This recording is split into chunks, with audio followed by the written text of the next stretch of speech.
ഷാരോൺ വധക്കേസിൽ ഒന്നാം പ്രതിയായ ഗ്രീഷ്മയ്ക്കെതിരെ കൊലപാതകം ഉൾപ്പെടെയുള്ള കുറ്റങ്ങൾ തെളിഞ്ഞതിന്റെ അടിസ്ഥാനത്തിലാണ് നെയ്യാറ്റിൻകര അഡീഷണൽ സെഷൻസ് കോടതി ഗ്രീഷ്മയെ കുറ്റക്കാരിയെന്ന് വിധിച്ചത്. കേസിൽ ഗ്രീഷ്മയുടെ അമ്മ സിന്ധുവിനെ തെളിവുകളുടെ അഭാവത്തിൽ കോടതി വെറുതെ വിട്ടു. കേസിലെ മൂന്നാം പ്രതിയായ ഗ്രീഷ്മയുടെ അമ്മാവൻ നിർമ്മലൻ കുമാരനെ തെളിവ് നശിപ്പിച്ചതിന്റെ പേരിൽ കോടതി കുറ്റക്കാരനെന്ന് കണ്ടെത്തി.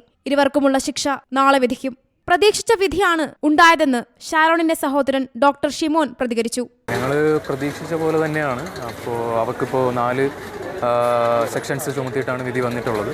അപ്പോൾ ഞങ്ങൾ പ്രതീക്ഷിച്ചതുപോലെ തന്നെയാണ് ഇപ്പോൾ വിധി വന്നത്. കോടതിയുടെ വിധിയെ പൂർണ്ണമായിട്ട് ഞങ്ങളിപ്പോൾ അംഗീകരിക്കുകയാണ്.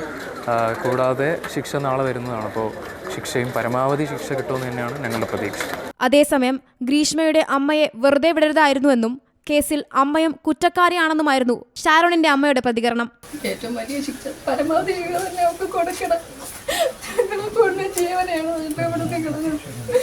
ഞങ്ങൾക്ക് ഇങ്ങനെ കഴിഞ്ഞു പോകണം. ഞങ്ങൾക്ക് തന്നെ അറിഞ്ഞുകൂടാ. ജീവനെയാണ് അവള് കൊന്നു കളഞ്ഞത്. പരമാവധി ശിക്ഷ തന്നെ കൊടുക്കണം. എന്റെ പൊന്നു ജീവനെയാണ്. 2022 ഒക്ടോബറിലാണ് കേസിനാസ്പദമായ സംഭവം. മറ്റൊരു വിവാഹം കഴിക്കുന്നതിനായി ഗ്രീഷ്മ ഷാരോണിനെ കഷായത്തിൽ കളനാശിനി കലർത്തി കൊലപ്പെടുത്തുകയായിരുന്നു. കഴിഞ്ഞ വർഷം ഒക്ടോബർ 15 തുടങ്ങിയ വിചാരണ ഈ മാസം 3 അവസാനിച്ചത്. 95 സാക്ഷികളെയാണ് വിസ്തരിച്ചത്. Zee Malayalam news, Thiruvananthapuram. ഏറ്റവും പുതിയ വാർത്തകളും വിശേഷങ്ങളും വിരൽ തുമ്പിലറിയാൻ സീ മലയാളം ന്യൂസ് എല്ലാ ഡിജിറ്റൽ പ്ലാറ്റ്ഫോമുകളിലും ലഭ്യം.